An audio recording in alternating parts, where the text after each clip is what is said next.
Switzerland के शहर लुसेरने के सामान्य से चर्च के कोने में एक अद्भुत टेक्नोलॉजी के लिए जगह बनाई गई है। मिलिए एआई जीसस से। पीटर्स चैपल को आर्टिफिशियल इंटेलिजेंस के मामले में अग्रणी माना जाता है।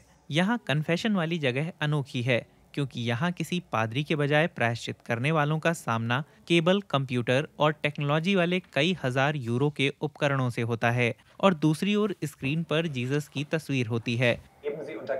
किसी भी तरह की व्यक्तिगत जानकारी ना साझा करें। सेवा के इस्तेमाल से जुड़े खतरों पर ध्यान दें। अगर सहमत हों तो बटन दबाएं। बिल्कुल, क्यों नहीं। अभी तक जीसस का उद्देश्य सिर्फ आराधना के लिए था।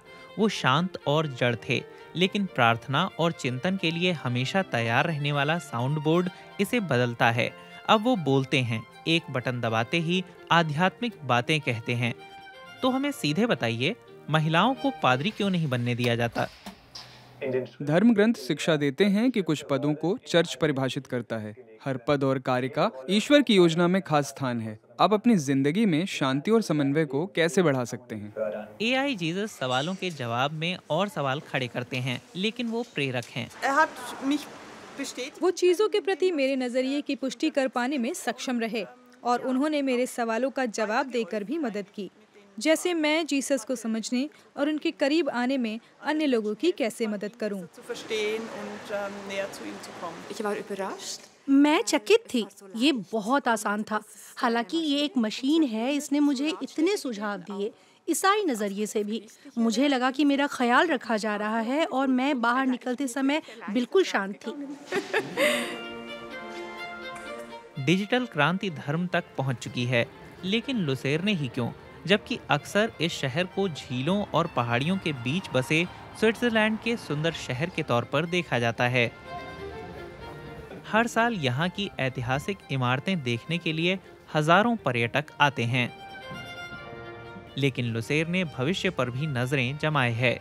यहाँ की यूनिवर्सिटी कंप्यूटर साइंटिस्टों का गढ़ है।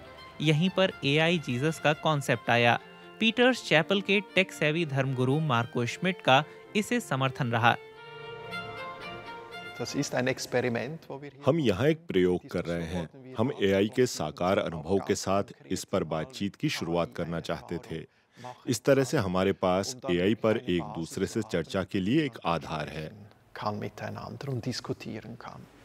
ये अवतार लुसेरने के पर्यटकों के लिए 100 भाषाएं भी बोलता है, मसलन अंग्रेजी। युद्ध और गरीबी की मौजूदगी, लालच, अपवित्रता, लालसा और बुरी इच्छाओं के चलते उठाए इंसानी कदमों का परिणाम है। फिर भी हमें ईश्वर के प्रेम के हिसाब से चलना चाहिए। इसे इस्तेमाल करने वाले 2/3 लोगों ने कहा कि कन्फेशन रूम में उन्हें आध्यात्मिक एहसास हुआ। एक सवाल किया कि आस्था के पीछे तार्किक वजह क्या है, और उत्तर क्या मिला? इसका उत्तर जबरदस्त था कि आस्था वाकई मदद करती है। दरअसल आशा आस्था से जुड़ी हुई है। मैंने हिंसा के चक्र के बारे में पूछा कि इसे कैसे तोड़ा जा सकता है। उत्तर था प्रार्थना के जरिए और बदला लेने की भावना के बिना। लेकिन मैं मानता हूं कि यह निश्चित तौर पर एक खिलवाड़ था। मार्टिन श्मिट मानते हैं कि भविष्य में एआई पादरी का काम भी कर सकता है। इस तक पहुंच आसान है, रोज 24 घंटे, यानी इसमें वो क्षमताएं हैं जो पादरियों में नहीं हैं। एथिक्स के प्रोफेसर पीटर किर्चलैगर मानते हैं कि इसके दूरगामी परिणाम होंगे। उनके मुताबिक प्रोजेक्ट पर विचार करने के कई पहलू हैं। हमें सावधानी बरतनी चाहिए जब बात आस्था और पादरी के काम की हो, जब धर्म का मतलब ढूंढने की बात हो।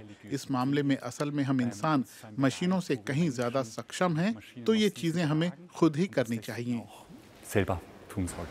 हालांकि इस पर पोप फ्रांसिस ने अब तक टिप्पणी नहीं की है। इस चैपल को बहुत सी कठोर आलोचनाएं भी झेलनी पड़ी हैं। यहाँ लिखा है कि ऐसा नहीं कि इसके गंभीर प्रभाव नहीं होंगे। तो क्या सुंदर लुसेरने को ईश्वर का दंड झेलना पड़ेगा?